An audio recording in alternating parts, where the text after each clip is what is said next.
Christy anak, nandito ang Kuya Howard mo. Gusto ka raw makausap. Maglalaba po ako ng apron, Nay. Baka po hindi matuyo eh. Wala akong gagamitin bukas. Bakit daw po? Hindi ko alam eh. May kasama, si Lance. Kilala mo rin siya, hindi ba? Naku, paano hindi ko po makikilala sikat na playboy at bad boy yun sa probinsya natin, Nay. Ikaw talaga, mukha namang mabait ang binatang yun eh. Tsaka masayahin, magalang din. Nagmano agad sa akin kanina sa may bakod pa lang ng bahay natin. Hay nako, malamang pakitang tao lang po yun, Nay. Basta wala po akong tiwala sa mayabang na lalaki na yun. Nakakaya naman kung hindi mo man lang sila lalabasin, anak. Hindi naman siguro magtatagal kaya istimahin mo na lang at alukin ng kape. Hay, sige na nga. Pero hindi ako pwede makipag-usap sa kanila ng matagal, ha? Oo, Christy. Naiintindihan ko. Para lang hindi magtampo si Howard sa'yo. Magandang araw, Miss Gwen. Ako nga po pala si Christy. Meron po akong mga kakaibang karanasan na may kinalaman sa kababalaghan. At gusto ko pong ibahagi sa inyo. Sana po mapili ang sulat ko at mapakinggan ko to sa channel nyo. Christy, mabuti naman at lumabas ka na. Akala ko pagtataguan mo na kami. Oo nga pala, si Lance, pinsan ko. Kilala ko siya. Matagal na. O yun naman pala eh. Di wala ng problema. Ano pong ibig mong sabihin, kuya? Hindi na ako magpapaligoy-ligoy pa. Di ba single ka?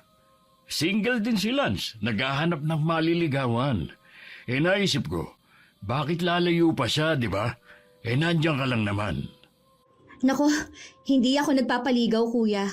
Busy po ako sa trabaho at ayoko ng dagdag sakit sa ulo. Grabe ka naman, Chris. Mabait naman ako, tsaka mapagmahal. Naisip ko rin, tama ang pinsan ko. Bakit di natin subukan? Malay mo, magkasundo tayo. Hindi! Sigurado akong hindi tayo magkakasundo dahil bukod sa mayabang ka na, may history pa ng pagiging babaero. May mga pagkakataon talaga na hindi ko makontrol ang bibig ko. Likas na prangka kasi ako. Mukhang nasaktan sila sa sinabi ko pero huli na para bawiin ko pa ang mga nasabi ko na. Si Kuya Howard ang gumawa ng paraan para malipat sa ibang usapan ang atensyon namin ni Lance. Si Nanay naman nagtimpla ng kape at bumili ng tinapay para sa mga bisita namin.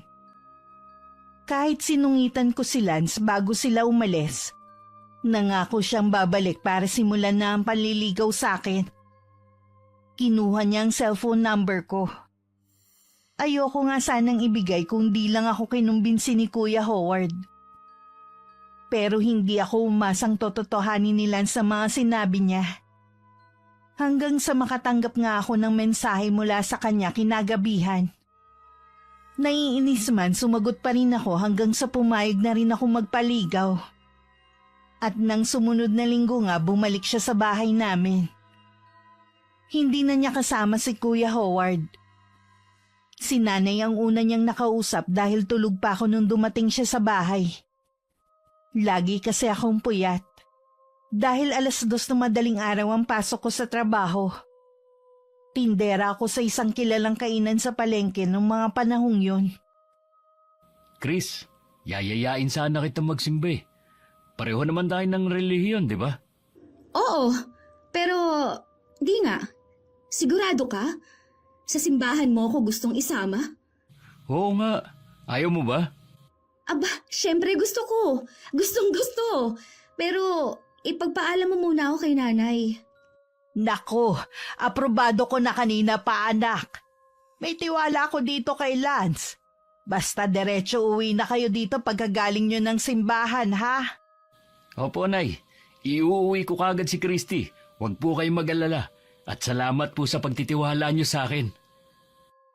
Ilang taon din akong single at puro trabaho lang ang inaatupag.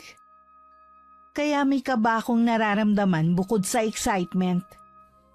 May tiwala si Nanay kay Lance kaya panatag na rin ang loob ko na sumama sa kanya. Medyo nahiya pa ako nung may nakita kaming mga kakilala sa simbahan. Nagulat din sila na makita magkasama kami ni Lance. Ang iba naman binati kami kasi akala nila mag-boyfriend na kami. Pagkagaling sa simbahan, nagyaya si Lance na bumili ng pasalubong para kay nanay at sa mga kapatid ko. Bumili rin siya ng lechon manok at soft drinks. Mabuti na lang at pagdating namin sa bahay, eksaktong nakapagsaing na sinay. May niluto rin siyang gulay at pritong isda. At yun ang unang beses na nakasalo namin sa pagkain si Lance. Sa pagtsatsaga at pagpupursige niyang manligaw, nakamit niya rin ang matamis kong oo. Sa simbahan ko siya sinagot.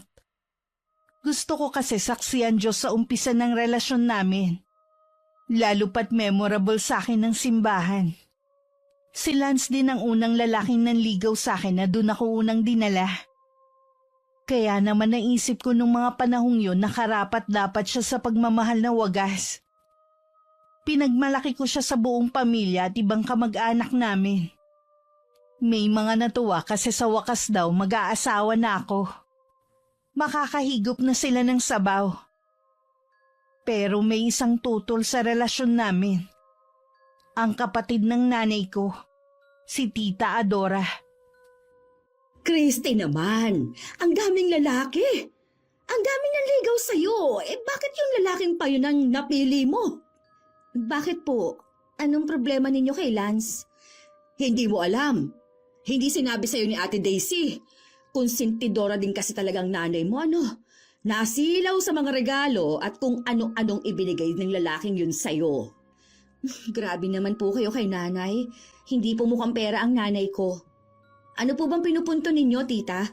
Bakit hindi niyo lang po ako diretsuhin? Matagal ng bali-balita sa probinsya natin na aswang ang mga magulang ng boyfriend mo. At kapag nahawa ka, malamang magiging aswang na rin ang buong pamilya natin. At hindi ako papayag na mangyari yon. Sa totoo lang, napaisip din ako sa mga sinabi ni Tita Adora. Pero mas nanaigang pagmamahal ko kay Lance. Lalo pat malaki talaga ang tiwala ni nanay sa kanya. Kasi nung nanliligaw pa lang siya sa akin, kita talagang malinis at tapat ang intensyon niya. Kahit ang mga kapatid ko at pinsan boto sa kanya. Pero nung unang beses na isinama ko ni Lance sa bahay ng ate niya, hindi ako makatulog. Naalala ko kasi ang mga sinabi ng tiyahin ko. Wala naman ako nakitang senyales na may lahing aswang nga sila. Kahit yung pagkain at bahay malinis. Naisip kong baka chismis lang talaga yun na pinaniniwalaan naman ni Tita Adora. Nang maging kami ni Lance, isa talaga sa mga natuwa si Kuya Howard. Christy, Lance, doon tayo sa bahay mamaya. Nagluto si Mrs. ng pansit. Anong meron, kuya? Wala pa namang may birthday Sinisipag lang ang ate Maylin mo. Imbitahan ko daw kayo na magmerienda sa bahay. At saka tatagay din sana kami ng konti ni Insan. Naku, kunwari pang merienda. Iinom lang naman pala kayong dalawa. Hindi naman kami magpapakalasing, mahal. Magdadrive din kasi ako mamaya pa uwi. Oo nga naman, Neng. Kaya payagan mo na si Lance. Sige na nga. Basta 2 bote lang ng beer, kuya. Tapos, kwentuhan na lang tayo ni na Ate Maylin. Tuwing nasa bahay si Lance, madalas na ganun ang bonding namin. Minsan naman kami ang nagbibigay ng ulam kina Kuya Howard. Masipag at masarap magluto ang boyfriend ko. Dahil doon, mas lalo ko siyang minahal. Malapit din siya kina nanay at bunso. Parang tunay na ina ang turing niya sa nanay ko. Siguro dahil ulila na siya sa mga magulang. Malambing din si Lance. Ganun daw madalas kapag bunsong anak. Masaya naging simula ng relasyon namin. May plano na rin kaming magpakasal noon. Minsan umaabot ng 1 linggo sa bahay namin si Lance. Doon siya dumediretso pagkagaling niya sa trabaho. At kahit hindi pa kami mag-asawa, ibinibigay niya sa akin ang sweldo niya. Kung may isang bagay na ayoko kay Lance, Yun ay ang pagiging sobrang seloso niya. Umabot kasi sa puntong pinatigil niya ako sa trabaho ko. Dahil nagseselos siya sa mga customer at kaibigan ko sa palengke. Nung minsan kasing isinama ko siya doon, nakita niya na maraming bumabate at lumalapit sa akin. Mga suki namin.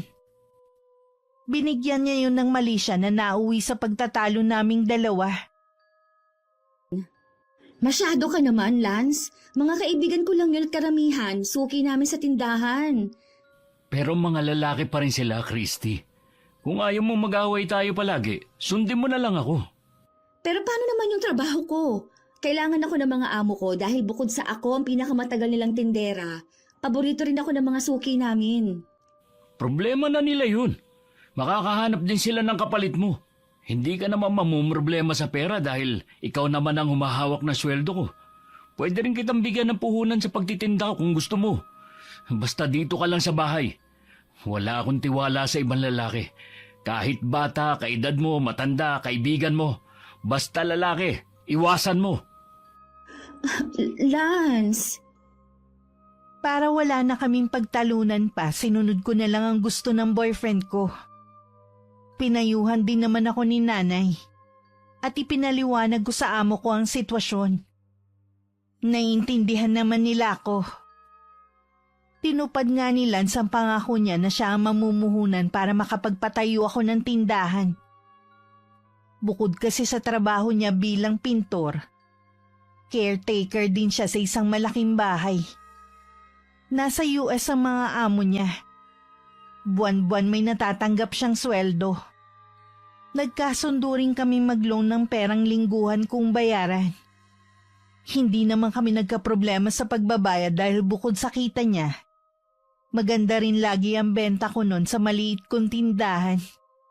Sa akin bumibili sina nanay at mga kapitbahay namin. Insan, nabalita mo ba yung nangyari ka na Joben, Jojo at Ricky? Mga pinsan at barkada natin? Oh, Kilala ko rin sila, Kuya Howard. Ano po bang nangyari sa kanila? hindi nga malaman Neng. Si Joben daw, binangungot. Si Jojo naman, sumakit ng matindi ang tiyan. Yun ang kinamatay. Magkakasunod lang silang tatlo. Ano pong ikinamatay ni Kuya Ricky? Parang kaedad niyo po yun, di ba? Tama ka. Kaklase ko nga siya eh. Ang sabi, hindi na raw nagising. Maayos pa naman nung natulog. Nalaman na lang ng mga kasama sa bahay na nilalanggam na raw at wala ng buhay.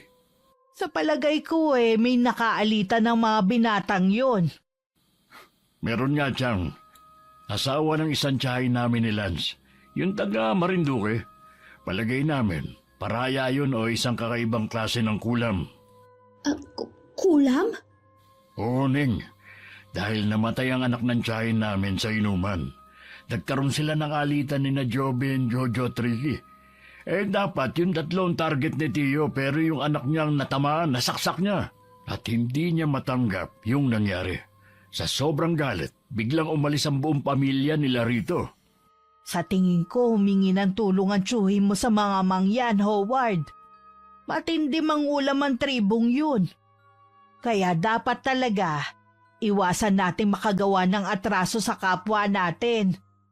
Dahil hindi lahat marunong magpatawad. Yung iba gumagante.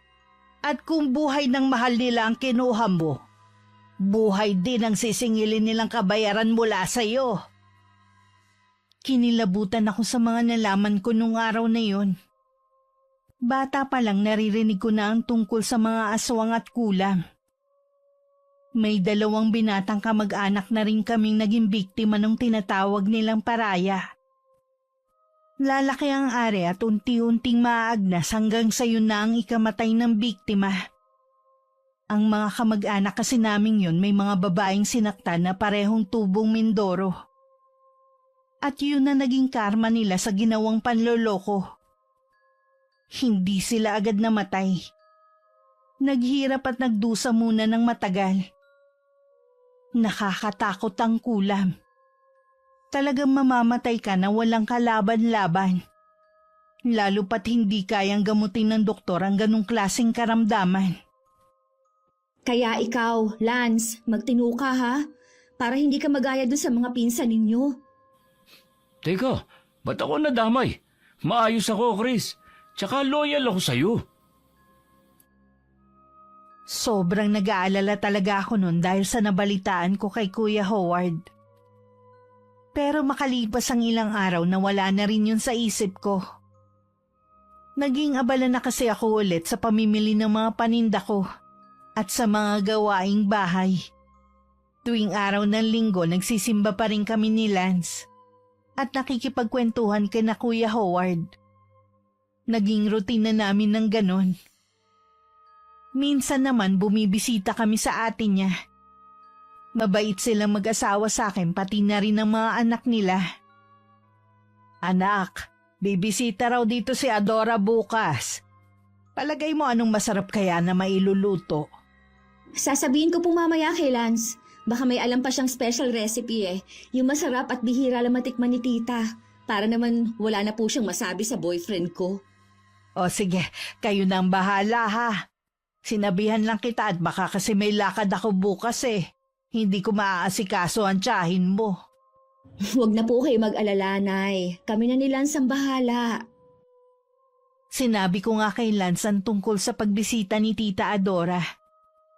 Pero hindi ko nabanggit sa kanya yung usapan namin noon ni Tita. Ayokong sumama ang loob ng boyfriend ko. Lalo't hindi pa naman kumpirmado na totoo nga yung nasagap na chismis ng tiyahin ko. Hindi ko sinamahang mamalengke si Lance. Naglinis kasi ako ng bahay at naglaba kinabukasan. Hapon pa ang dating ni Tita Adora kaya marami pa kaming oras para maghanda. Pero pagdating ni Lance, meron siyang ikinuwento sa akin. Grabe yung nangyari sa palengke kanina, mahal. Oh, bakit? Nagkagulo ba? May nagbarilan? O may nagwala na baliw? Hindi, mas matindi pa dun. Ay, Anong ibig mo sabihin? may nakasabay akong mangyan. Bumili ng buto-buto. Oh, tapos? Nagbayad naman. Pero tarantado yung tindero. Literal na puro buto ang binigay. Inalis ba naman lahat ng laman? Akala yata hindi alam ng mangyan yung ginawa niya. Tapos? Ano nangyari, mahal? Tahimik lang yung mangyan. Umalis na pagkatapos magbayad. Pero bago yun, tumitig muna ng matagal dun sa tindero. Tapos parang may binulong sa hangin. Mga 1 oras na nakalipas, nagsisigaw sa banyo yung tinderong gago. Umiiyak, humihingi ng tulong. Hindi raw makaihi at sobrang sakit nung ari niya. Katulad nung nangyari sa mga pinsan mo? Mas malala, pero halos iisang ritual siguro ang ginamit dahil parehong tribo ang pinagmulan ng mga kumulam. Ay, yan na nga bang sinasabi ko eh. Kaya dapat talaga huwag tayong gagawa ng masama sa kapwa. Dahil minsan ang bilis ng karma. Ikaw talaga, masyado kang nervyosa. Pinaalalahanan lang kita. Para hindi ka maligaw ng landas gaya nila. Salamat at huwag kang mag-alala, mahal. Hindi mangyayari sa akin ang ganun. Dahil sa mga naikwento ni Lance, bumalik na naman ang takot sa puso ko. Hindi ko alam kung bakit ganun na lang katindi ang kilabot na nararamdaman ko tuwing mapag-uusapan ng kulam. Hindi pa ako nakakakita ng taong kinulam. Lalo na yung nilalabasan daw ng mga insekto sa katawan. Pero maisip ko pa lang ang tungkol doon parang bumabaligtad na ang sikmura ko. Bumibilis ang tibok ng puso ko at pinagpapawisan ako ng malapot. Dumating pa nga sa puntong napapanaginipan ko na ang tungkol doon. Mabuti na lang tulog manok si nanay. Lagi niya akong binabantayan sa pagtulog mula nung unang beses na binangungot ako. Sinabihan din ni nanay sina Lance at Kuya Howard na huwag munang babanggit sa akin ng mga kwentong katatakutan. Sumunod naman yung dalawa at dahil doon, nawala ulit ang takot sa dibdib ko pati na rin ang pagkabahala. Hindi na tuloy ang pagbisita sa amin ng tiyahin ko. Kaya naman wala si Lance nung pumunta na sa bahay namin si Tita Adora. Ano ba yung mga sinabi mo kay Christy ha? Ginugulo mo lang ang isip ng pamangkin mo. Bakit ate? Totoo naman ah. Bakit pa pinagtatakpan mo yung mga balai mong hilaw? Wala naman tayong ebidensya eh. Anong wala? Ako mismo ang nakakita sa tatay ng hilaw mo manugang nung gabing akala ko. Kalabaw na ligaw yung nakita ko doon sa may pampang. Noon pala, aswang. Totoo po ba yun, Nay? Christy, anak. Totoo yon, Christy. Ganito kasi ang nangyari ha. Inumaga kami ng uwi galing sa sayawan. Dalaga pa kami nila Ate Daisy noong mga panahon na yon. May mga kasama nga ako, kaso may nakita nga akong kalabaw kaya sinundan ko. Akala ko kasi nalimutang isilong nung may-ari. Tapos, ano pong nangyari? Kukunin ko sana yung tali at hahanap ako ng puno sa malapit para hindi mahulog sa pampang yung kalabaw. Tapos maya-maya, biglang dumating yung kumpare ni Tatang. Humahangos. May hinahabol daw na tao at doon sa pangpang pumunta. Pero sabi ko, wala akong ibang nakita doon kundi kalabaw lang. Tinulungan niya akong itali yung kalabaw at siya rin yung kasabay kong pauwi. Paano niyo nasabing ang aswang yung tatay ni Lance? Hindi naman agad nalaman. Mga ilang linggo pa ang lumipas bago nakumpirma ng kumpare ng lolo ninyo. Nung napagkwentuhan na lang ulit. Naulit kasi ang ganong pangyayari at sa ikalawang beses, nasaksihan niya kung paanong nagpalit anyo yung biyenan mong hilaw. Mula sa pagiging tao, biglang naging kalabaw. Hindi ko pa rin alam kung maniniwala ba ako kay Tita Adora ng mga oras na yon. Pero nang tingnan ko si inay, nakita kong seryoso siya kahit hindi nagsasalita. Kaya naisip kong baka nga nagsasabi ng totoo ang tiyahin ko. At nasaktan ako dahil doon. Lalo na't napamahal na rin talaga sa akin si Lance. Gulong-gulo nun ang isipan ko. Parang naintindihan ko bigla ang pinagmumula ng agam-agam ni Tita Adora. Kung ako lang, wala namang problema kahit pamahawaan ako ng pagiging aswang ng boyfriend ko. Pero paano nga naman kung mahawa rin ng mga kapamilya ko? Kung sakaling ang totoong hinala mo, Adora, hindi naman siguro kay Lance ipinamana ng mga magulang niya ang pagiging aswang. Tingin ko dun sa bunsong babae na may asawa na. Paano ka naman nakakasiguro, ate? Nandun siya sa tabi ng mga magulang niya bago sila nalagutan ng hininga. Basta alam ko at sigurado ko. Kaya wala ka na dapat ipag-alala. Mabait si Lance, magalang, napakasipag at mahal niya talaga tong pamangkin mo. Hindi na ulit nagkomento pa si Tita Adora. Pero baka sa mukha niya matinding pagkadismaya. Nag-alangan lang sigurong makipagtalo pa sa nanay ko lalo't sa kabila ng isiniwalat niya. Hindi pa rin nagbago ang paninindigan ni nanay. Hindi niya ako sinabihan o inudyok ang hiwalayan si Lance. Dahil doon mas lalo akong humanga kay nanay. Inilihim namin ni nanay kay Lance ang tungkol doon. Tingin ko nga nun wala siyang alam sa usap-usapan tungkol sa pamilya niya. Lalo na sa mga magulang niya. Sa kabila ng di pagsang-ayon ni Tita Adora, ipinaglaban ko ang relasyon namin ni Lance. Suportado naman ni nanay ang desisyon kong yun. Parang anak na rin kasi talaga ang turing niya sa boyfriend ko. Tumagal pa at naging mas matibay ang relasyon namin. Hanggang dumating ang mga bagong pagsubok at problema. Bakit nagte-text na naman sa'yo ang Jenny na yon, ha, Lance? Yun ba? Wala lang yun. Nangungumusta lang yung tao. Wag mo sabihing nagseselos ka. Dapat ba? Siyempre hindi. Buntis na si Jenny sa bago niyang boyfriend. At ako naman, kontento at masaya na ako sa iyo. Siguraduhin mo lang, Lance. Dahil maghihiwalay talaga tayo oras na lokohin mo ko. Walang hiwalayang magaganap dahil hinding-hindi kita lulukuhin. Nagdududa ka pa rin ba sa intensyon ko sa iyo hanggang ngayon? Buti pa si nanay. Malaki ang tiwala sa akin.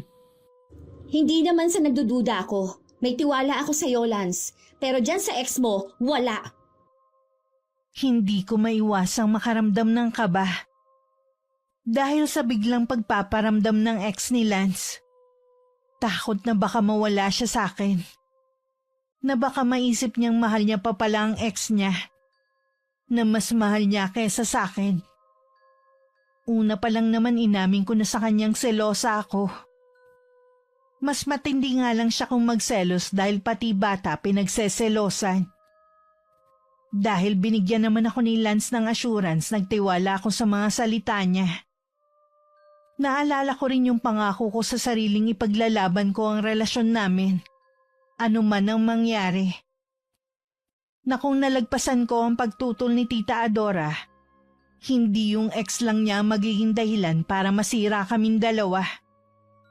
Lalo't kung dahil lang sa isang text message na binigyan ko ng mali siya. Lumipas ang ilang linggo. Naging tahimik ulit ang lahat.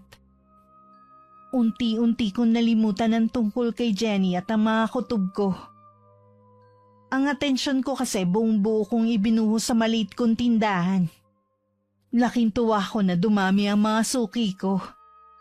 Kahit ang mga kapitbahay dumadalas ang pagbili ng bigas, kape, sardinas at kung ano-ano pa.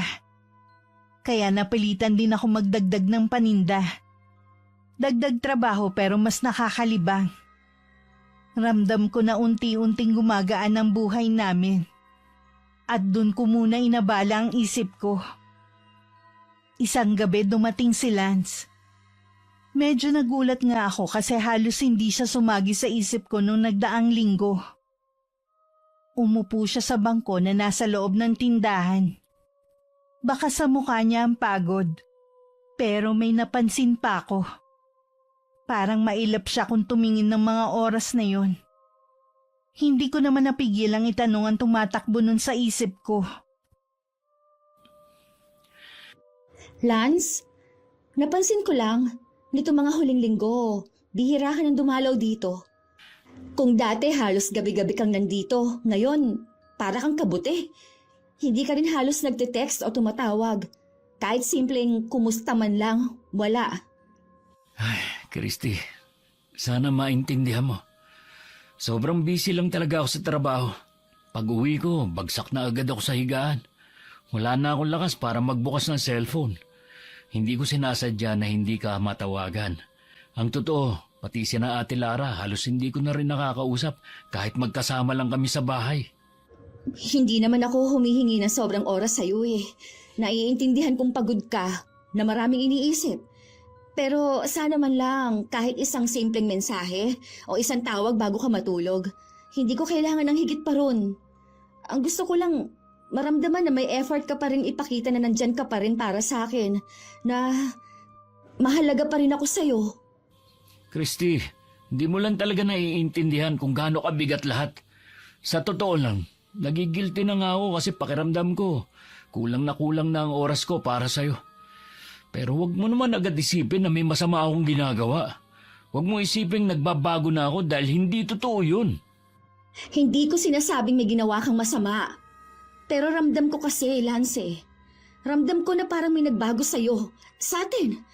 Eh kung dati, excited ka palaging pumunta dito. Lagi ka masigla. Ang dami mong dalang kwento.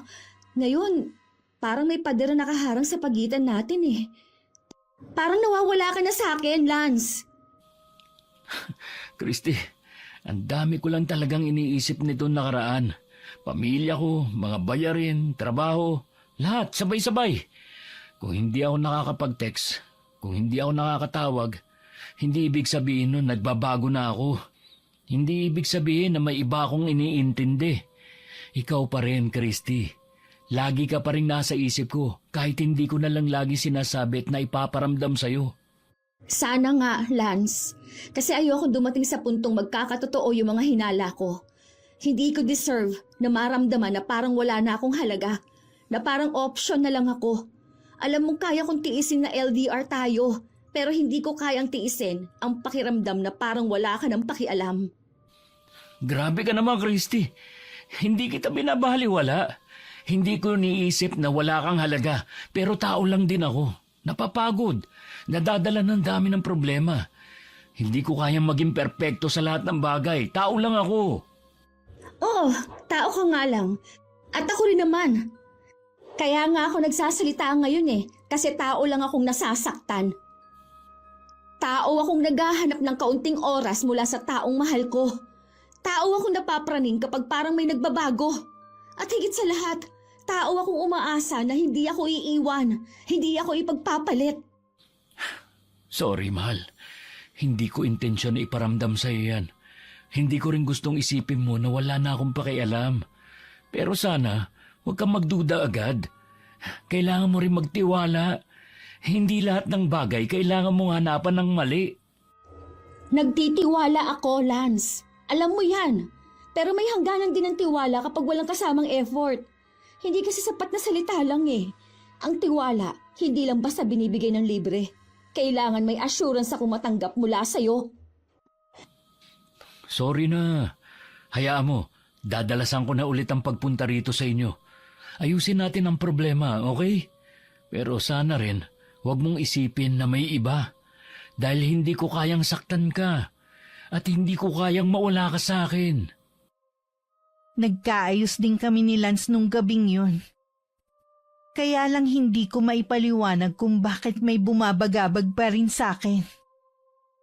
Ang bawat salita ni Lance kahit puno ng pangako parang may tinatago. Nasa pagitan ako na nagtitiwala at nag-aalinlangan. Iniisip kung hanggang kailan ako kakapit sa mga salitang hindi ko alam kung totoo pa nga ba talaga. Pagkatapos ng pag-uusap naming yun ni Lance, nagpakabisi na lang ulit ako. Sa tindahan, sa mga gawaing bahay, at kahit sa mga simpleng bagay na dati halos wala akong oras. Hanggang isang araw naisipan ko magbasa ng mga romance story sa isang sikat na reading app. Doon ko muling naramdaman ang kilig at hilig ko sa pagsusulat. Hinanap ko ang mga lumang notes ko, mga unfinished plot at storyline. Isa-isa kong tinuloy at pinost ko sa social media. Gumawa ko ng account na para lang sa pagsusulat, para may mysterious effect. Gumamit ako ng pen name, kasi ayoko rin makilala ko ng mga kapamilya at dating kaklase. Ang nakaalam lang ng tungkol doon ay ang malalapit kong kaibigan. Si Lance naman lalo pang naging abala sa sariling buhay. At hindi ko alam kung ako ba ang nagbago. Pero parang unti-unti na rin ako nawalan ng pakialam sa kanya. Lalo na't alam kong simulat sa pool kontra siya sa passion ko sa pagsusulat. Hanggang isang gabi dumating siya sa bahay. Wala siyang dalang pasalubong. Walang sweetness gaya ng dati. Medyo nanibago ko, pero hindi na ako nagtampo.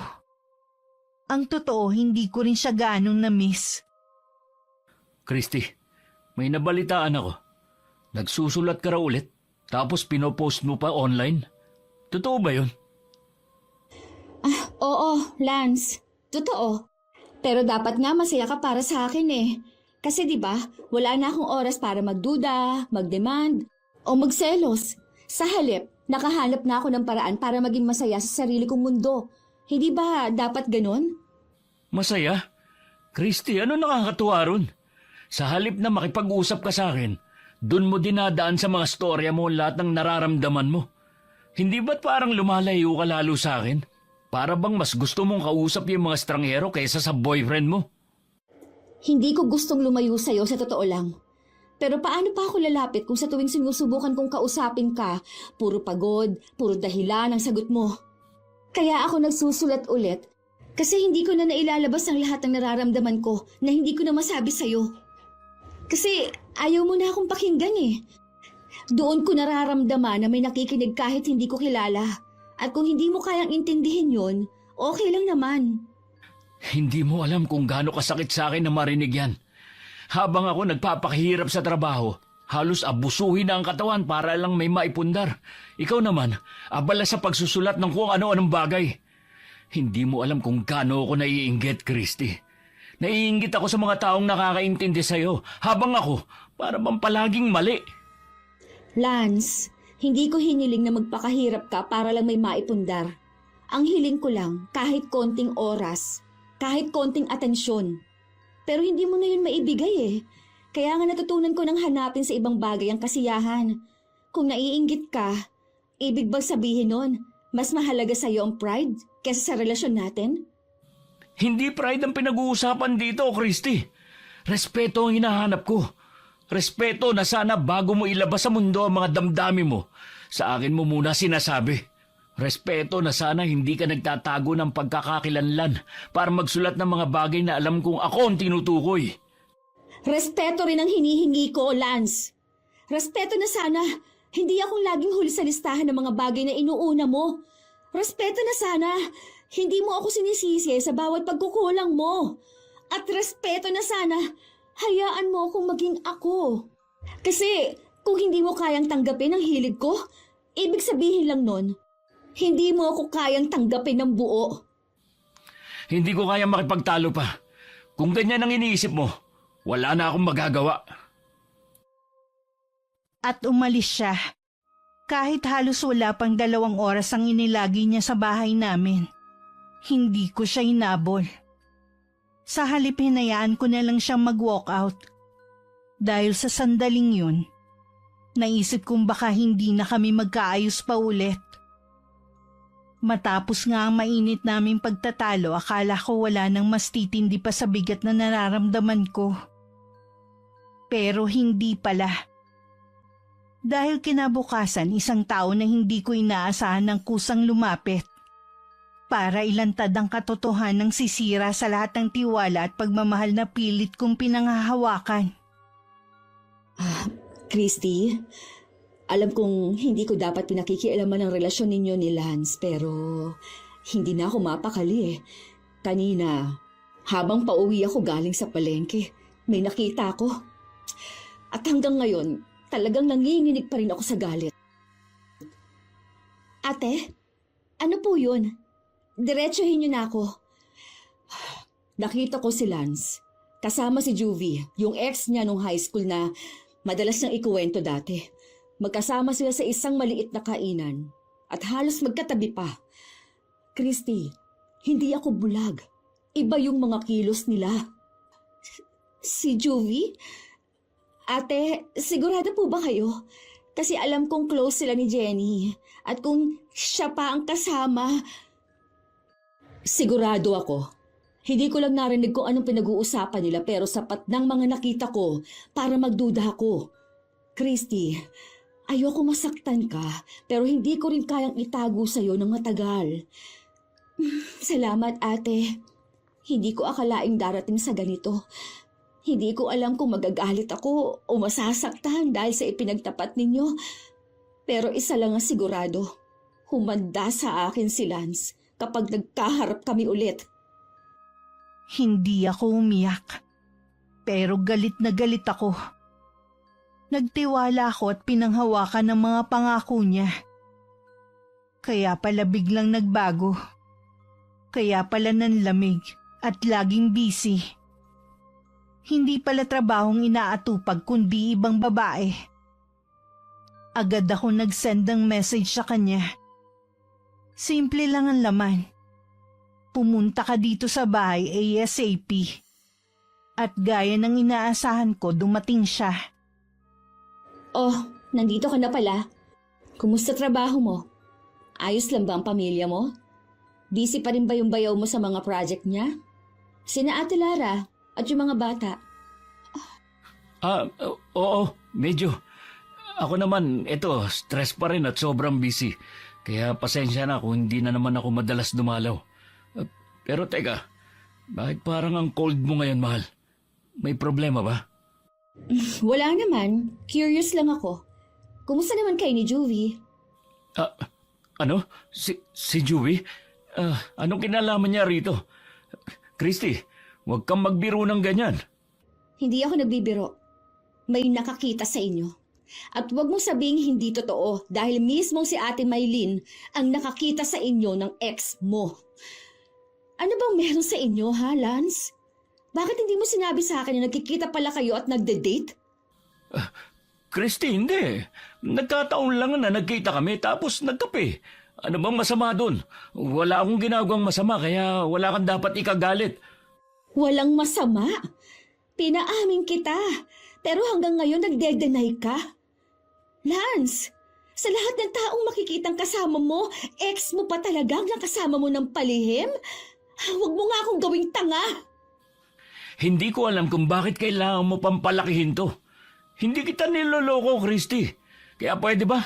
Huwag kang mag-isip ng kung ano-ano. Biglang sumilip si nanay sa tindahan kaya nanahimik na lang ako. Pinilit kong wag sumigaw. Wag humagulgol. Pero sa loob-loob ko parang unti-unting gumuho ang mundo ko. Mahal ko siya. Pero hindi ko kayang itolerate ang panloloko niya at pagdedenay. Siguro nga oras na para bitawan ko siya. Nag-walk out ulit siya. Hindi siya nagpaalam kahit sa nanay ko. Hinayaan ko lang ulit siyang umalis. Hindi ako nakakain nung gabing yun. At nung tulog na ang mga kasama ko sa bahay, saka ko lang hinayaang tumulo ang mga luhang ilang oras ko rin pinigilan sa pagpatak. Dahil sa mga nalaman ko, unti-unti ako nawalan ng gana sa lahat. Hindi ko na nagawang magsulat, ni magbasa man lang ng mga kwentong dati pinagmumulan ng saya ko. Naghayatus ulit ako. Para bang namatay na naman ang apoy na muling nagpasigla sa akin. At doon parang lalo kong naramdaman ang lungkot at galit na pilit kong ikinukubli sa pamilya ko. Hanggang isang araw may kaibigan ako nag-alok ng trabaho sa kabilang bayan. Impulsive siguro, oo. Pero dala na rin ng sama ng loob ko kay Lance agad kong tinanggap ang trabahong yun. Hindi ko na inisip kung tama ba o mali. Pati yung tindahan hindi ko na rin pinanghinayangan. Basta ang mahalaga sa akin nun makalayo ako kay Lance. Sa mga alaala at sa lahat ng sakit. Hindi na ako nagpaalam sa kanya. Kay mama lang ako nagsabi. At simula nun hindi na kami nagkausap ulit. Kahit sa chat o text. Pinilit kong magpakabisi sa bagong trabaho ko sa isang factory.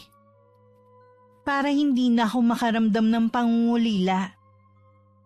Pero kahit gaano ko pasubukan, hindi ko kayang takasan ng realidad. Isang gabi habang nag-iisa ako sa boarding house namin, nakatanggap ako ng mensahe na hindi ko inaasahan. Galing kay Lance. Maikli lang ang laman pero sapat para mapaguho ang mundo ko at dumurog sa puso ko. Tapusin na natin ang lahat. Sorry kung naging duwag akong aminin. Pero nagsisimula na ako uli ng bagong buhay kasama si Juvie. Sa totoo lang ang sakit. Akala ko matapang na ako. Akala ko kaya ko na. Pero nung gabing yun bumigay ako. Umiyak ako ng umiyak. Hindi ko inakalang hahantong talaga kami sa hiwalayan. Sa isang sulok ng puso ko, umasa akong magre-reach out siya na maaayos pa ang relasyon namin. Akala ko si Lance na ang lalaking makakasama ko hanggang sa pagtanda. Pero nagkamali ako. Christy, buti dumaan ka dito sa amin. Namiss kita. Halika, upo ka muna. O ano, kumusta ka sa bagong trabaho mo? Ay. Ate, hindi ko na alam kung paano ko haharapin lahat. Ang sakit.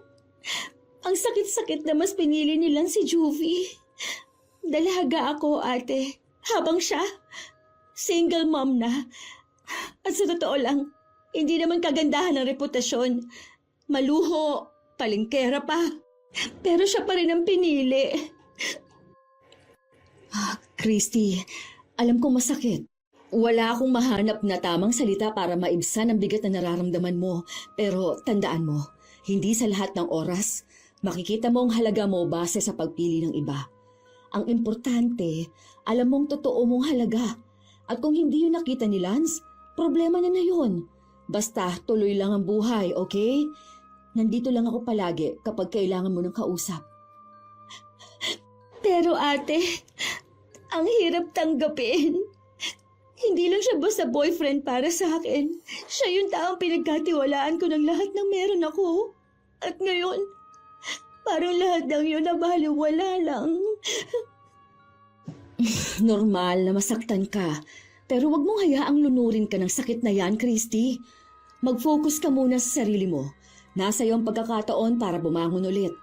May trabaho ka na, may mga kaibigan ka, may pamilya ka dito. Kung hindi naging totoo si Lance, wag mong hayaang sirain niya pati ang kinabukasan mo. Gusto kong maniwala, ate. Gusto kong isipin na kaya ko. Pero minsan, natatakot akong baka wala nang darating para tanggapin ako at mahalin. Dahil hindi na ako buo. Huwag mong ikumpara ang sarili mo sa kanya o sa kahit kanino. Hindi umiikot lang ang buhay sa isang relasyon, ha? At hindi mo kailangan ng lalaki para maging buo. Mas matatag ka kesa iniisip mo, Christy. Salamat, ate. Kailangan ko lang yata talagang marinig yan. Siguro nga, oras na para isipin ko muna ang sarili ko. Hindi man agad mawala ang sakit, pero kaya kong piliing bumangon ulit. Umalis ako kay na Ating Maylin na mas magaan ang pakiramdam. Hindi pa rin nawala ang sakit. Pero naramdaman ko na hindi ako nag-iisa. Oo, iniwan ako ni Lance. Pinili niya ang ibang babae. Pero hindi ibig sabihin na tapos na rin ang lahat sa akin. Siguro nga simula pa lang ng mas mahirap na laban. Pero alam ko kaya kong harapin lahat ng mga pagsubok na darating sa buhay ko. At nung gabing yun, ipinangako ko sa sarili kong hindi ko hahayaang sirain ni Lance sa mga pangarap ko. Hindi ko hahayaan ng pag-ibig na nagdulot ng sugat ang siyang magdidikta ng kinabukasan ko. Sa totoo lang hirap na hirap akong mag-move on.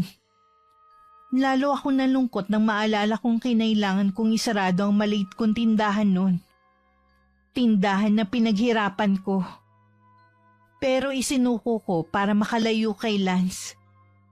Nasanay akong lagi siyang nariyan. Lagi kong kasama. At sabay naming pinaplano ang kinabukasan. Pero pinilit kong bumangon. Pinilit kong kalimutan ang masakit na nakaraan. Mabilis na lumipas ang mga buwan. Halos hindi ko namalayan. Isang araw nakatanggap ako ng text mula sa ate ni Lance. Iniimbitahan niya ako sa birthday ng bunsong anak. Ayoko sanang pumunta dahil siguradong naroon si Juvie. Pero sabi ni Ate Maylin, invited din sila ni Kuya Howard. Christy, halika na. Sama ka sa birthday party. Hindi pwedeng wala ka, ha? Kahit pa anong nangyari, pamilya pa rin tayo sa paningin ng ate ni Lance. Ate, hindi ko alam. Siguradong nandoon si Juvie. Ayoko na sanang makita pa sila eh. Baka hindi ko kayanin. Huwag kang mag-alala. Kasama mo kami ni Howard.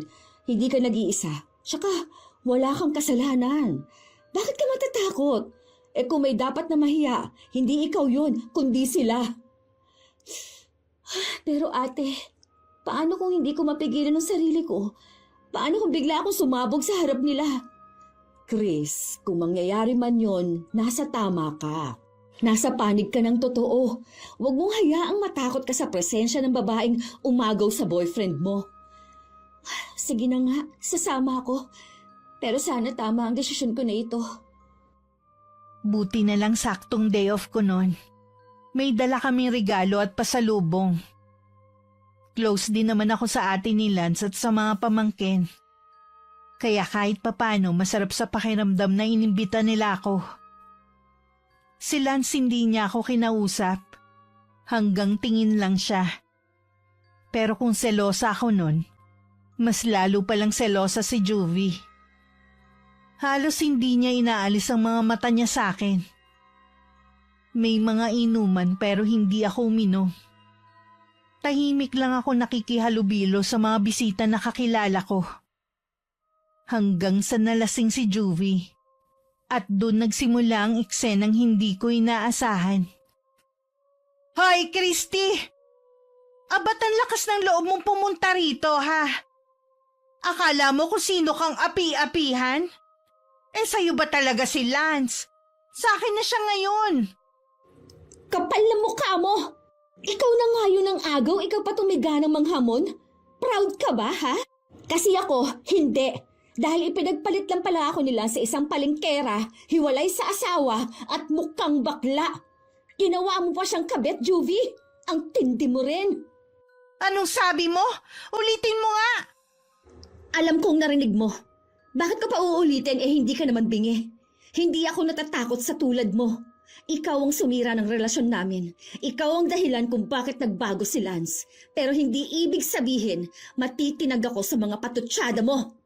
Kung akala mo rin na matatakot ako sa mga salita mo, nagkakamali ka. Ako na ang mahal ni Lance ngayon. Kung mahal ka nga niya, bakit kailangan mo pang lasingin ang sarili mo para ipamukha yun sa akin? Ang taong sigurado sa pagmamahal, hindi nag-aaksaya ng oras patunayan yun sa iba. Kaya kung ako sa'yo, tumahimik ka na lang, Juvie. Nakakaya ang eksenang yun. Si Lance halos hindi makatingin sa akin. Hiyang-hiya siya sa nangyari lalo at sa harap ng mga bisita ni Ate Lara. Lumapit siya sa akin at halos pabulong na nagsalita. Christy, patawarin mo ako. Pasensya na sa lahat. Hindi ko alam na hahantong sa ganito. Sumusobra ka na talaga, Lance. Hindi mo lang niloko si Chris. Pati pamilya mo, dinamay mo sa kahihiyan. Tingnan mo, hindi mo nga kayang kontrolin ang pinili mong babae. Huwag ka na magpaliwanag, Lance. Wala na akong pakialam sa mga sasabihin mo. Hindi ko na yan kailangan. Para saan pa? Hindi mo na rin mababawi ang sakit na dinulot mo sa akin. Lumapit din sa amin ang ate niya. Humingi ng pasensya. Sobrang nahiya raw sila sa nangyari. At ako, nagsisi rin ako na sumama pa ako ron. Pero sa isang banda, buti na rin. At least nailabas ko ang galit ko sa jowa ng ex ko. Yung babaeng nang akit at nagtulak kay Lance para pagtaksilan ako. Hindi na kami ulit nagkausap ni Lance pagkatapos ng gulo sa pagitan namin ni Juvie.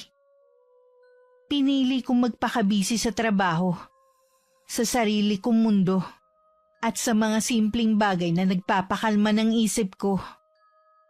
Hindi na rin ako nag-boyfriend. Siguro natakot na rin ako. O baka sadyang napagod lang akong makipagrelasyon. Nabalitaan ko kay Ate Maylin na nagsama na raw sina Lance at Juvie. Ang sakit. Iniiyak ko na lang ulit.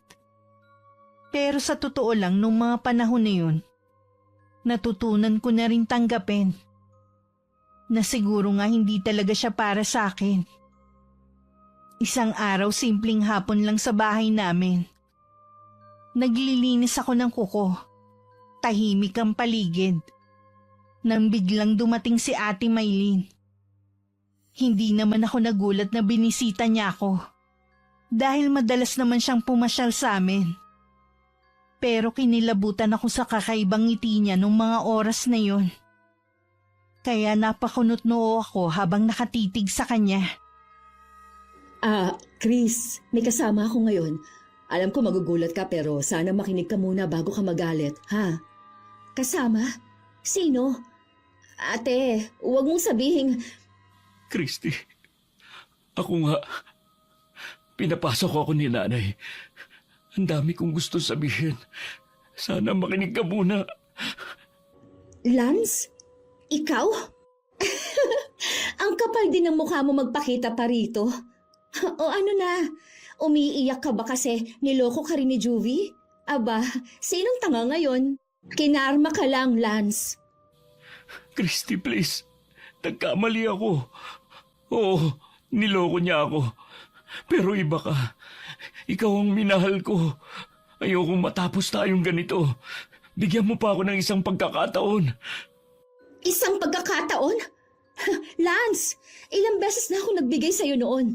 Pero anong ginawa mo? Binaliwala mong lahat. Pero Christy, Hindi ko kayang wala ka. Wala akong katahimikan, wala akong direksyon. Sa'yo lang ako naging totoong masaya. Kung totoo yan, bakit mo ko iniwan? Bakit mo ko ipinagpalit? Huwag mo na akong gawing option ulit, Lance. Hindi ako panakipbutas.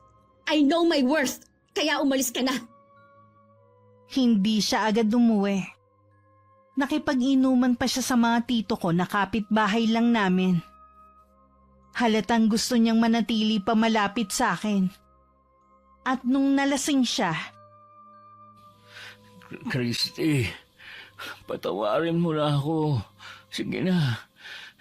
Kalimutan na natin lahat. Magsimula tayo ulit. Hindi na ako magpapadala sa tukso. Pangako, ikaw na lang talaga. Lance, hindi na ako galit sa'yo. Pero ayoko na. Hindi ko na kayang ibalik ang dati. Naka-move on na ako. Kung gusto mo, pwede tayo maging magkaibigan. Pero hanggang dun na lang. Kaibigan? Christy, hindi ko kayang maging kaibigan ka lang. Pero kung yan ang gusto mo, wala na akong magagawa. Minsan, kailangan nating tanggapin na hindi lahat ng mahal natin para sa atin. Hindi tayo ang itinadhana. Mahal pa rin kita, Christy. Kahit na ano mangyari. At ako, pinili ko na mas mahalin ang sarili ko. Kaya tama na, Lance. Hindi na kita kayang mahalin ulit. mabilis na lumipas ang mga taon mula nung huling pag-uusap namin ni Lance. Hanggang sa nagkaroon ng hindi inaasahang pandemya na nagdulot ng pangamba at kilabot sa lahat. Lalong nawalan ng pag-asang magkakayos kami ni Lance. Kung nagkataon na hindi siya tumigil sa panunuyo sa akin, baka bumigay rin ako. Bago sumapit ang pandemic, nakabisita pa ako kay Lance kasama ang isang kaibigan. At doon wala na talaga akong maramdamang galit. Wala na ring pait. Para bang naghilom na ang sugat. Nagkaroon kami ng pagkakataong mag-usap ng maayos. Closure ika nga. Kaya masasabi kong maayos na naging paghihiwalay namin. Walang sigawan, walang iyakan, walang sumbatan. Kapwa na namin tinanggap na baka hindi nga talaga kami para sa isa't isa. Patapos na ang pandemic na may sinagot akong manliligaw. Sa panahong yun, nalaman ko rin na may bagong girlfriend si Lance. Simple lang daw yung babae. At ayon sa mga usap-usapan, siya raw ang kauna-unahang boyfriend nun. Ang sabi pa ni Reto raw ng asawa ng ate ni Lance. Dahil may sarili na rin akong love life nun, pinili kong maging masaya para sa kanya. Iniisip ko baka ang bago kong boyfriend na nga rin talaga ang taong itinadhana para sa akin. Isang hapon habang nagkukwentuhan kami ni Ate Maylene. Ate, kumusta na si Lance? Si Lance. Sabi ni Ate Lara, balak na raw niyang pakasalan si Josephine. Mukhang seryoso na talaga siya sa bagong GF. Napangiti ako. Pero aaminin ko may konting kirot pa rin ako nararamdaman sa puso ko. Alam kong wala na akong karapatan pang makaramdam ng ganon. Lalo't may boyfriend na rin akong nagpapasaya sa akin.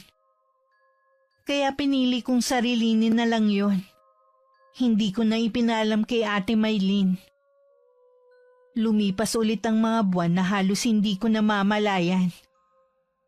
Isang araw bago ang kasal ni Lance, nakatanggap ako ng imbitasyon mula sa ate niya. Pero nagpa siya akong huwag pumunta. May parte sa akin na gusto kong masaksihan siyang ikinakasal.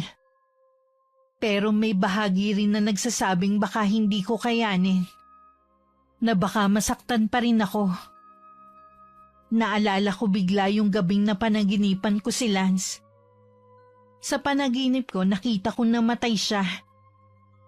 Paggising ko, umiiyak ako. Kinabahan ako bigla. Hindi ko alam kung bakit ganun pero parang napakalinaw ng lahat. Parang hindi lang basta panaginip. Lalo pa akong kinilabutan nang napanood ko ang mismong video ng kasal nila ni Josephine. Yung mga sinabi ni Lance sa asawa niya parang nagbibilin siya.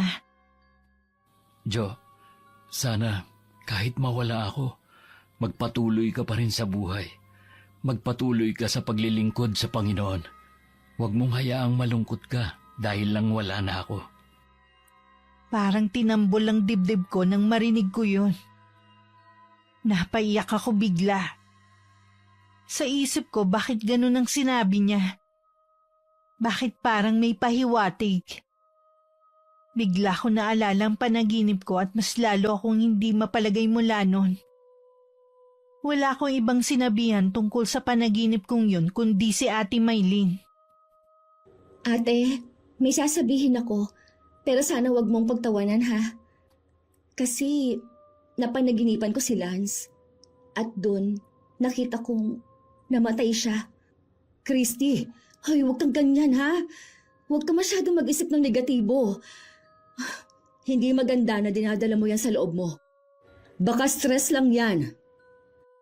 Alam kong gusto niya lang akong pakalmahin. Pero sa tono ng boses niya, ramdam kong kinabahan din siya. Malapit sila nila sa isa't isa kaya sigurado akong nag-aalala rin siya. Naghiwalay kami ng boyfriend ko.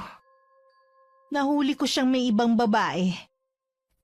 Parang bumalik tuloy lahat ng sakit na naramdaman ko nun kay Lance.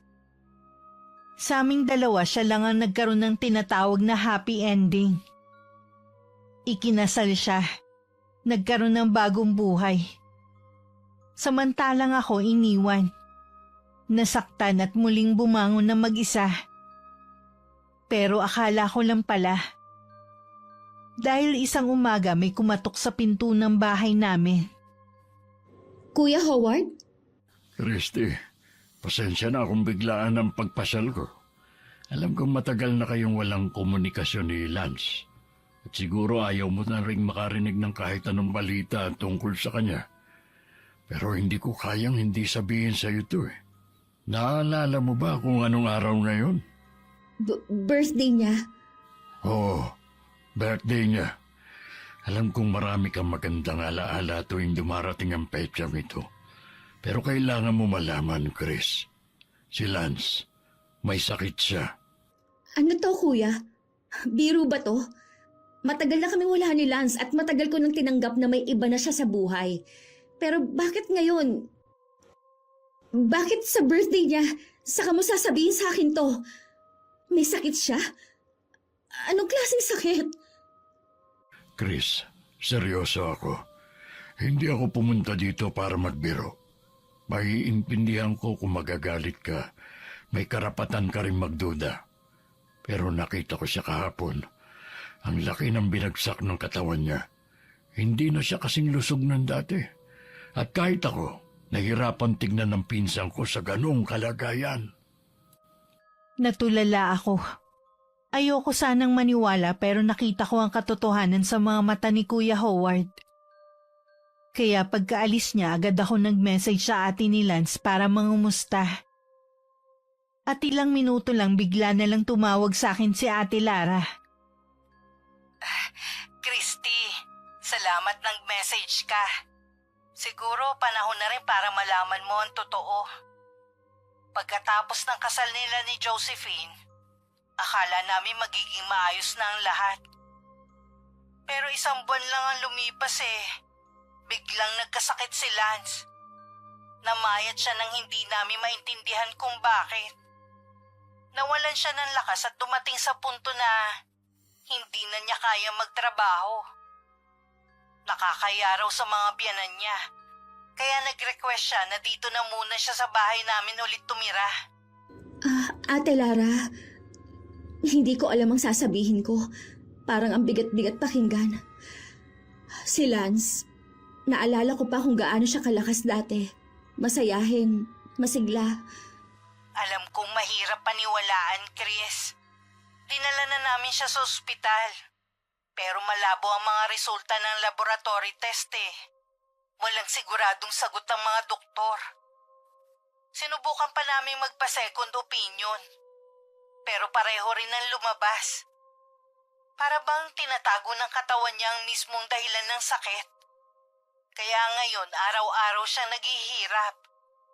At kahit si Josephine hirap na rin tanggapin ang sitwasyon nila. Grabe ate, ang dami kong nararamdaman ngayon. Naiinis ako dahil bakit parang sa dulo ng lahat ganito pa ang nangyari kay Lance. Kahit iniwan niya ako, kahit sinaktan niya ako, hindi ko kayang isiping pinaparusahan siya ng ganito. Christy, naiintindihan ko. Oo, maraming pagkakamali si Lance. Pero ngayon parang pinagbabayaran na rin niya ang lahat ng kasalanan niya Hindi ko hinihingi na tulungan mo siya ng higit pa sa kaya mo. Pero siguro kahit isang dasal man lang mula sa'yo, makakatulong yun sa kanya. Hindi ko na rin alam kung hanggang kailan pa siya tatagal. Habang pinakikinggan ko si Ate Lara, wala na akong nagawa kundi umiyak. Para bang bumalik lahat ng alaala, lahat ng sakit. At ang kakaibang takot sa puso ko lalo't naalala ko na naman yung tungkol sa panaginip ko. Sa mga sumunod na araw, walang ibang laman ang isip ko kundi si Lance. Hindi ko alam kung dapat ba akong pumunta kina Ate Lara. Kung kaya ko na ba siyang makita ulit. Ang tanging malinaw lang sa akin, hindi rin pala siya nagkaroon ng happy ending.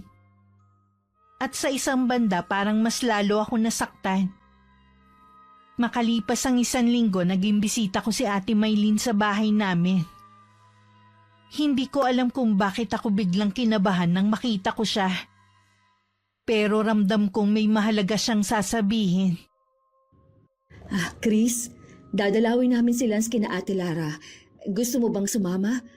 Alam kong mahirap para sa'yo pero baka ito na ang tamang panahon para makumusta mo siya ng personal. Ate, hindi ko alam kung kaya ko Pero, sige, sasama ako. Gusto ko rin siyang makita, kahit sandali lang. Tahimik lang kami sa biyahe. Kasama rin namin si Kuya Howard. Parang lahat kami may kanya-kanyang iniisip. At walang gustong magsimula ng usapan. Hanggang sa makarating kami sa bahay ni Ate Lara. Nagulat siya nang makita kami. Pero agad niya kaming pinatuloy. Tinawag niya si Lance. At ilang saglit lang lumabas ito. Natulala ako. Totoo nga ang sinabi nila. Ang laki ng ibinagsak ng katawan nito. Hindi na ang dating Lance na nakilala ko. Payat, maputla, pero pilit pa rin ngumiti pagkakita sa amin. Christy, kumusta ka? Pasensya na, nakakahiya ang itsura ko ngayon. Pero masaya akong makita ka ulit. Ako rin, Lance. Kumusta ka? Okay naman. Naghain na ako. Kumain na kayo. Hindi ko na kayo masasabayan Katatapos ko lang kasing kumain nung dumating kayo Sige lang. Busog pa naman ako Asan pala ang asawa mo? Nandun sa bahay ng mga biyanang ko. May mga kinuhang gamit. Babalik din yun mamaya. Ikaw, Christy, may boyfriend ka na? Wala. At hindi ako naghahanap. Hindi ako naniniwala. Oo, totoo nga. Lance, ang laki ng ipinayat mo. Hindi siya sumagot. Tumahimik lang bigla. Ako rin biglang wala nang masabi. Lahat ng kasalanan niya sa akin noon parang bigla akong nakalimutan. Gustong gusto ko siyang yakapin. Pero pinigilan ko ang sarili ko. Hindi na pwede. Hanggang tingin na lang ako at pangungumusta. Bilang respeto na rin sa asawa niya. Malungkot ako nung umalis kami. Pero nangako ako sa sarili na babalik ako ulit doon sa susunod na linggo. Naging mahirap para sa akin ang mga sumunod na araw. Ang bigat lagi ng pakiramdam ko. Tiningnan ko yung picture ni Lance na sinend ni Ate Lara. Payat siya pero malaki ang tiyan. Hindi ko napansin yun nung dinalaw namin siya kasi maluwag ang t-shirt na suot niya. Parang may kakaiba talaga sa nangyayari sa kanya. Lalo't walang makita sa mga lab test. Christy, babalik kami bukas. Dadalawin ulit namin si Lance. May dala akong mga pagkain. Ginisang munggo na may chicharon tsaka graham. Siguro matutuwa siya. Ay, sayang nga lang hindi na siya pwedeng kumain ng marami gaya dati. Ate, salamat ha. Siguradong matutuwa yon. Paborito niya yung munggo na may chicharon comfort food niya. Tsaka yung graham. Pero natatakot ako ate. Nahihirapan ako makita siya na ganon. Alam ko, Chris. Pero wala namang masama kung malaman niyang nagmamalasakit ka pa rin sa kanya. Oo. Gusto kong makita siya ulit. Gusto kong sabihin na magpakatatag siya. Tahimik ulit kami sa biyahe. Pagdating namin kina Ate Lara, hindi na kami naharap ni Lance. Nasa loob siya ng kwarto. Nakaratay. Sumilip kami ni Ate Maylin sa pinto. Hawak niya ang tiyan niya. Hinihimas-himas. Ang isang kamay naman ay nasa noo. Kita ko sa mukha niya ang matinding paghihirap. Dahil doon hindi ko na napigilang mapahagulgol. Nang marinig niya ang boses ko, tumingin siya sa labas ng kwarto. Pero hindi nagsalita. Pilit siyang ngumiti. At napangiti rin ako habang umiiyak. Nakilala niya ang boses ko. Bakit ganito ang nangyayari? Bakit ganun yung lab test? Hindi ko rin alam ang sagot, Chris. Ate, gusto ko siyang lapitan, hawakan sa kamay, at sabihang lumaban pa para sa asawa niya, para sa pangarap niya na magkaroon ng anak. Gusto kong sabihin magpakatatag siya. Pero nahihiya ako kay Josephine. Gawin mo ang bulong ng puso mo, Christy. Hindi mo kailangan mahiya. Baka makatulong yun kay Lance. Matagal din naman ang pinagsamahan ninyong dalawa. Lumapit kami ng bahagya sa pinto at sumilip ulit. Ayoko pang umalis pero kailangan na naming umuwi. Hindi ko itinuloy yung gusto kong gawin. Naduwag ako. Sa tricycle pa uwi, hindi ko napigilang umiyak. Ewan ko pero ang bigat ng pakiramdam ko. Parang dinudurog yung puso ko. Sumagi sa isip ko na baka yun na ang huling pagkakataong makita ko siyang buhay. Ang bigat sa pakiramdam kasi yung dapat na huling yakap. Huling hawak sa kamay. Huling pagkausap sa kanya. Hindi ko naibigay. Ate Lara, patignan niyo na kaya sa albularyo si Lance. Hindi normal ang nangyayari sa kanya. Baka may kumapit na sumpa. Baka may ibang dahilan na, kaya hindi nakikita sa laboratorio. Alam mo naman ang reliyon namin, Howard. Hindi kami naniniwala sa mga ganyan. Ang tanging sandigan namin ay dasal at ang Diyos. Hindi namin siya dadalhin sa kung kani-kaninong albularyo. Pero Ate Lara, Pasensya ka na talaga, pinsan, ha? Kailangan sumunod sa mga kautusan ng simbahan Isa pa, ayaw din ni Josephine dahil hindi na rin pwedeng ibiyahin ng malayo ang kapatid ko. Nandun ako sa bahay ni na Kuya Howard nung tawagan niya si Ate Lara. Kaya alam ko na dismaya talaga siya. Ramdam ko may sama ng loob si Kuya Howard. Pero pinili niyang wag nang makipagtalo. Tahimik muna siyang uminom ng tubig saka kami kinausap ni Ate Maylin. alam niyo, kahit ayaw nila, dadaling ko pa rin ang litrato ni Lance sa kakilala kong mahusay na albularyo. Kailangan ko malaman kung tama ba o mali ang kutob ko. Hindi ako mapalagay. Baka hindi talaga sakit ang dahilan kung bakit nagkaganon si Insan. Wala ko naisagot kundi isang mahinang pagtango bilang pagsang-ayon. Kasi sa totoo lang, ganun din ang kutob ko. May kakaibang nangyayari kay Lance. Halos lagi akong puyat. Hindi siya mawala sa isip ko. Lagi rin akong umiiyak. Sa kusina habang naghuhugas ng plato. sa kwarto bago matulog. Habang naglalaba at kahit habang nagkakape ako. Lalo na pag naaalala ko yung mga masasayang sandali namin sa bahay. Yung lambingan, tawanan namin sa umaga, yung panonood ko sa kanya habang nagluluto siya at marami pang iba. Hanggang isang madaling araw, bandang 3:00 yun. Naalimpungatan ako dahil tumunog ang cellphone ko. Tumatawag si Ate Lara.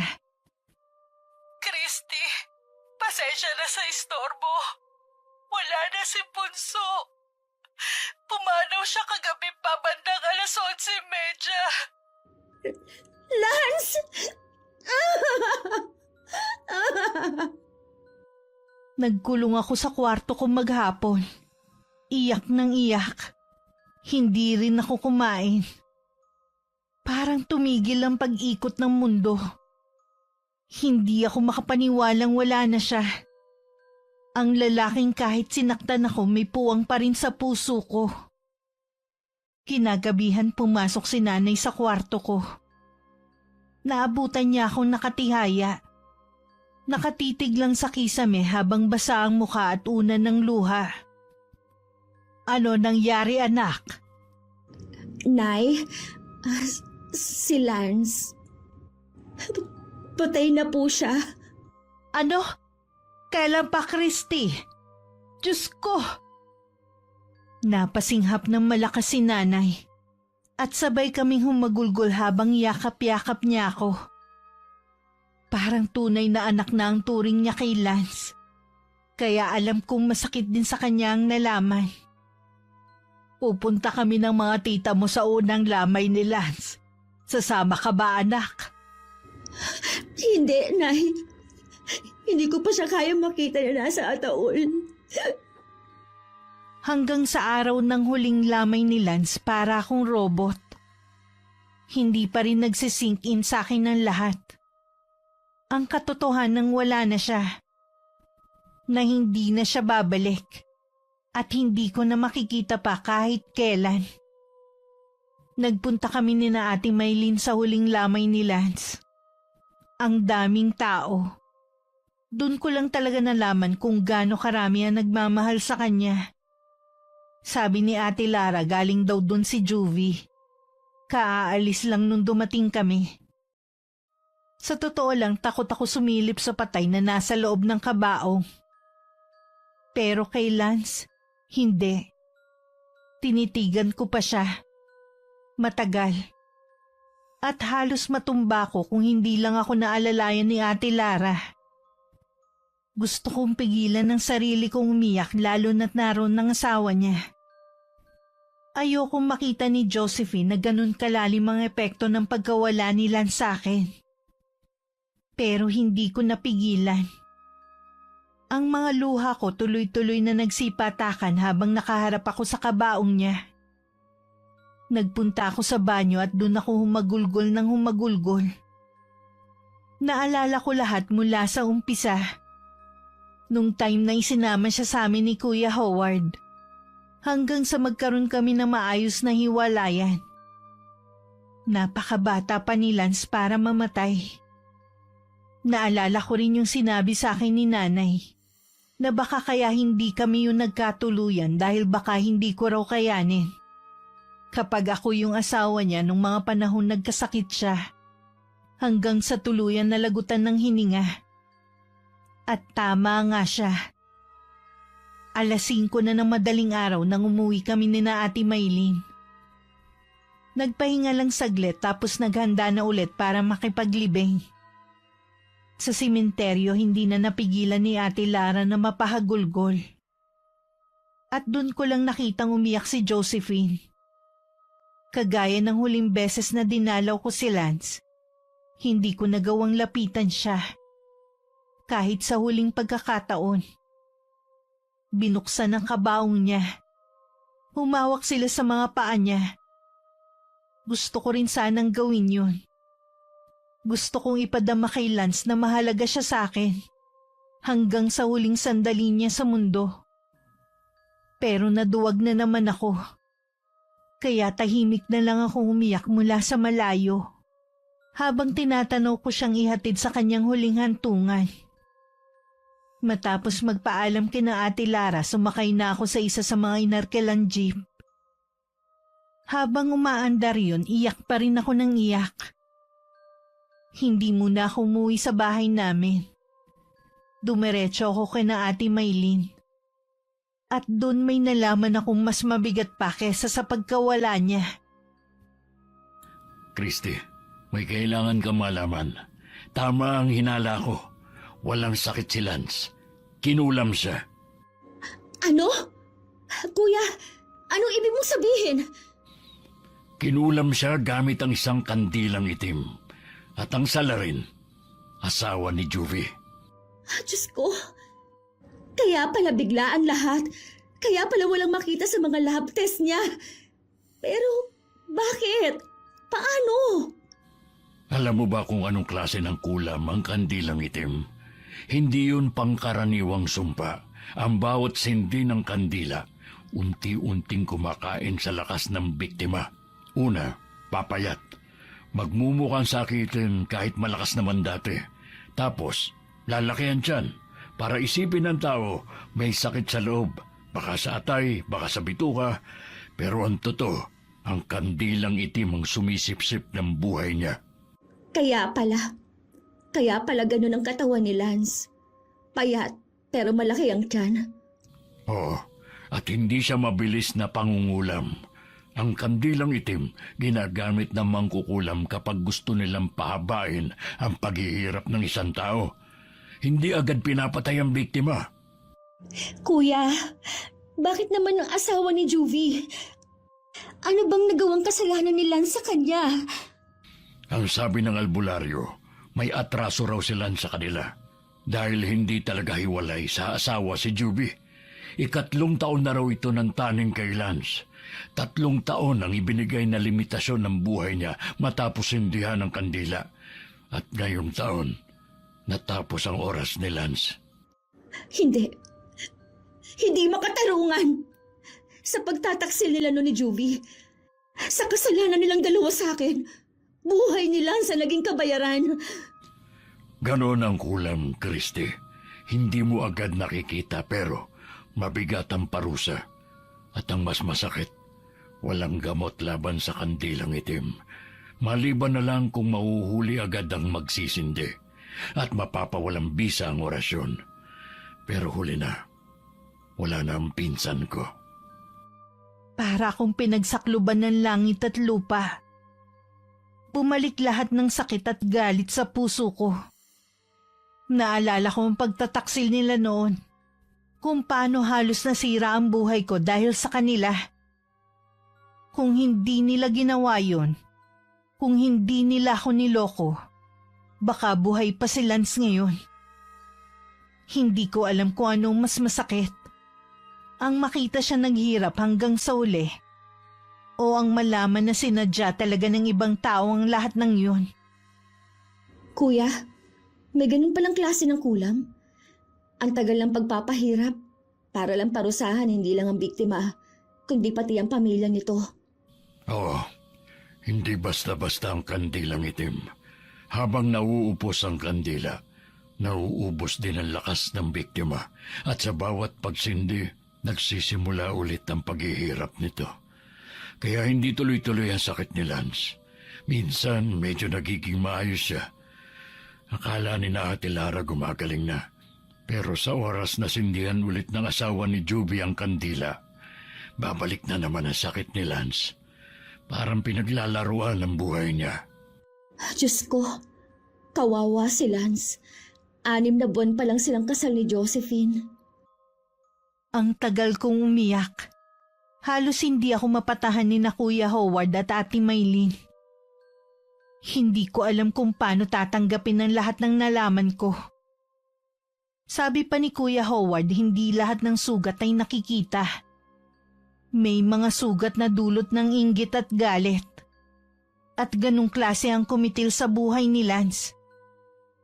Nagpasama ako kay Ate Maylin. Sa wakas na pagdesisyonan kong harapin ulit si Juvie. Para sa akin. Para kay Lance. Pagdating namin sa bahay nila, kumatok ako. Bumukas ang pinto. Nagulat kami pagkakita sa isa't isa. Pero mas nagulat ako sa kanya kasi maputla siya. Parang wala ring gana sa buhay. Hindi na ako nagpatumpik-tumpik pa. Sinabi ko na agad kung anong pakay ko sa kanya. Juvie, ikaw ang pumatay kay Lance. Ikaw ang dahilan kung bakit wala na siya. Ano? Christy, anong sinasabi mo? Hindi ako. Huwag ka na mag-deny. Alam ko na ang totoo. Kinulam si Lance gamit ang kandilang itim. At asawa mo ang may kagagawan. Kung hindi dahil sa'yo, hindi sana nangyari sa kanya yon. Kung hindi dahil sa kalandian mo, hindi sana napaagang kamatayan niya. Christy, patawarin mo ko. Hindi ko alam. Hindi ko alam na aabot sa ganito. Oo, kasalanan ko. Ako may sala sa pagkawala ni Lance. Pero maniwala ka, hindi ko sinadya. Hindi ko alam na ang asawa ko ang... Anong hindi sinasadya, Juvie? Ikaw ang nagdala ng lason sa buhay niya. Ikaw ang dahilan kung bakit siya napahamak, kung bakit siya namatay. Christy, totoo, kasalanan ko. Pero hindi ko hiniling sa asawa ko na gawin yun kay Lance. Nung iniwan ko siya dati, galit na galit siya. Sabi niya kapag hindi ako bumalik, may kapalit. Akala ko puro pananakot lang. Akala ko wala siyang lakas ng loob na gumawa ng masama. Pero mali pala ako nang inakala. Alam mo, Juvie, hindi sapat ang sorry. Hindi mabubuhay nun ulit si Lance. Hindi niyan mabubura ang mga gabing paghihirap niya habang unti-unti siyang pinarurusahan ng kulam. Christy, maniwala ka sa akin. Wala na akong balak balikan ng asawa ko noon. Kasi alam kong wala rin ako magandang kinabukasan sa kanya. Wala siyang trabaho. Sobrang seloso. Palaging nananakit. Kaya pinili ko si Lance. Kasi kilala ko na siya. Si Lance ang first love ko. Pero nung nalaman ng asawa ko, doon na siya nagbanta. Kaya ako nakipaghiwalay kay Lance kahit mahal na mahal ko siya. At hinayaan mo lang na mangyari yun? Hinayaan mong si Lance ang sumalo ng lahat ng galit ng asawa mo? Oo, mali ako.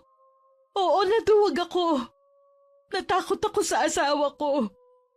Natakot ako saktan niya ako. Pero hindi ko alam na si Lance ang magiging kapalit. Hindi ko alam, Christy. Kung alam ko lang sana ako na lang. Sana ako na lang ang namatay at hindi si Lance. Alam mo ba, Juvie, hanggang sa huli, gusto pa rin niyang mabuhay para sa asawa niya. Para kay Josephine. Hindi niya alam na may nakasulat na palang tatapusin na ang buhay niya. Hindi niya alam na habang pinipilit niyang maging matatag, may kandilang unti-unting nauupos kasabay ng pagkaubos ng oras niya sa mundo. Christy, sorry. Patawarin mo ko. Kung may magagawa lang ako para ibalik si Lance, kaso wala na. Araw-araw nagdurusa rin ako. Hindi ako matahimik. Hindi ako makatulog. Masakit, di ba? Pero tandaan mo, Juvie, hindi ikaw ang tunay na biktima rito. Si Lance, siya ang namatay. Siya ang inagawan ng buhay. Si Ate Maylin nakatingin lang sa amin ni Juvie. Wala siyang masabi. At ako nakatayo sa may pinto. Nanginginig sa halo-halong emosyon na nararamdaman ko ng mga oras na yon. Hindi ko alam kung sasampalin ko ba si Juvie o yayakapin. Pero sa huli, tinalikuran ko siya. Hindi ko kayang manatili pa ron. Hindi ko kayang pakinggan pa ang paulit-ulit niyang paghingi ng tawad. Habang palabas kami ng gate, parang naririnig ko pa rin ang boses niya. Paos, puno ng takot, puno ng pagsisisi. Pero wala na. Huli na ang lahat. Wala na si Lance. Lance, sana naririnig mo ang mga salitang hindi ko masabi noon. Sana marinig mo ngayon. At sana, kahit saan ka man naroroon, malaman mong mahalaga ka sa akin hanggang sa huli. Pagkatapos namin magkausap ni Juvie, hindi pa rin ako mapakali. Ang dami pa ring tanong sa isip ko. Kaya nagpa siya akong yayain si Ate Maylin sa albularyong kakilala ni Kuya Howard. Kailangan kong marinig mula sa matandang yun mismo kung ano ba talaga ang ginawa kay Lance. Abay, mabigat ang kaso ng kaibigan ninyo. Hindi basta-basta lang ang paggamit ng kandilang itim. Isa ito sa pinakamabangis na uri ng kulam. Ano po ba talaga ang ginagawa ng kandilang yon? Kapag sinindihan ng kandilang itim, bawat patak ng wax nito ay parang sumpa na tumatagos sa kaluluwa ng biktima. Hindi agad lumalabas ang sakit. Unti-unti lang, dahan-dahan. Minsan, taon ang binibilang bago tuluyang kunin ng buhay ng biktima. Kaya, hindi madaling makita ng mga doktor o kahit sinong ordinaryong tao mga sintomas nito. Kaya pala parang bigla na lang siyang nanghina kahit sinasabi ng mga doktor na wala naman siyang malubhang sakit. Sino po ba ang gumagawa ng ganyang uri ng kulam? At bakit kailangan pa ng kandilang itim? Ang kandilang itim ay hindi ordinaryong kandila. Ginagawa ito sa pamamagitan ng dugo at abo ng hayop na inihahalo sa itim na wax. Yun ang dahilan kung bakit napakalakas ng epekto. At ang gumagawa lang nito ay yung mga mangkukulam na bihasa sa paggamit ng itim na mahika. Hindi ito kayang gawin ng baguhan. Yung gumawa nun kay Lance, galit na galit siya. Hindi lang nito basta gustong parusahan si Lance. Gusto nitong maranasan niya ang matinding sakit sa loob ng panahong ginawa niyang taning ng buhay ng biktima. Ang kandilang itim ay kadalasan ginagamit dahil sa sobrang selos, paghihiganti o obsesyon. Kung matindi nga ang obsesyon ng taong yun, gagawin niya lahat para mawala ang nakikita niyang hadlang sa kanyang buhay pag-ibig. Wala pa na talagang laban si Lance. Talagang nakatakda na siyang mamatay sa oras sa sindihan ng kandilang yon. May laban sana kung nalaman niyo agad. May paraan para kontrahin ang kulam pero mahirap kapag taon nang lumipas. Ang taning na 3 taon na nabanggit, totoo yun. At kung natapos na ang taning, wala nang makakapigil pa sa sumpa. Kukunin at kukunin siya ng kadiliman. Nang marinig ko yun, parang lalong nadurog ang puso ko. Tahimik na nagdasal si Ate Maylin habang hawak ang kamay ko. Samantalang ako napayuko na lang. Humahagulgul sa harap ng albularyo. Ang nasa isip ko nung mga oras na yun kung may hustisya pa ba para kay Lance. Pagkatapos namin makausap ang albularyo, nagtagal pa kami sa bahay nito. Ang bigat ng aura ng paligid, ang amoy ng usok, ang mga antigong bagay sa maliit niyang kubo, at ang salita niyang puno ng hiwaga at talinhaga. Christy, Maylin, ang kulam na ginamit sa mahal niyo sa buhay ay malupit. Naiintindihan ko ang galit na nararamdaman ninyo pero kung naghahangad kayo ng ganoong klase ng pagganti, lalo lang kayo malulugmok sa kadiliman. Pero paano po, Tang? Paano magkakaroon ng hustisya ang pagkamatay ni Lance? Hindi magandang panlaban ang paghihiganti sa paghihiganti. Kung gaganti kayo ng masama, magbubunga lang yon ng iba pang masama. Ang tama at makapaghihilom na hakbang ngayon ay ang magdasal para sa ikatatahimik ng inyong mga puso at isipan. Salamat po, Tang. Salamat po sa payo. Hindi kami papayag na maging katulad nila. Kaya nga po kami nandito para maghanap ng sagot sa mga katanungan at hindi po para ibalik sa mangkukulam ang kasamaan. Bago kami umalis, nagpasalamat kami ulit sa matandang albularyo. Umuwi kaming may lungkot pa rin sa puso. Pero mas naliwanagan na sa lahat na nangyari. Nagpa siya akong lisanin muna ang aming lugar, Miss Gwen. Kailangan kong lumayo. Hindi para takbuhan ng utang o ano paman, kundi para hindi ko maalala palagi si Lance. Nagtrabaho ako ng 3 taon sa Maynila. Tuwing may araw na nalulungkot ako, tinatawagan ko sina Ate Lara, Ate Maylin at Nanay. Nangako ako sa sarili na pagbalik ko sa amin, pupuntahan ko agad si Lance. Uuwi ako kapag handa na ang puso ko. Wakas,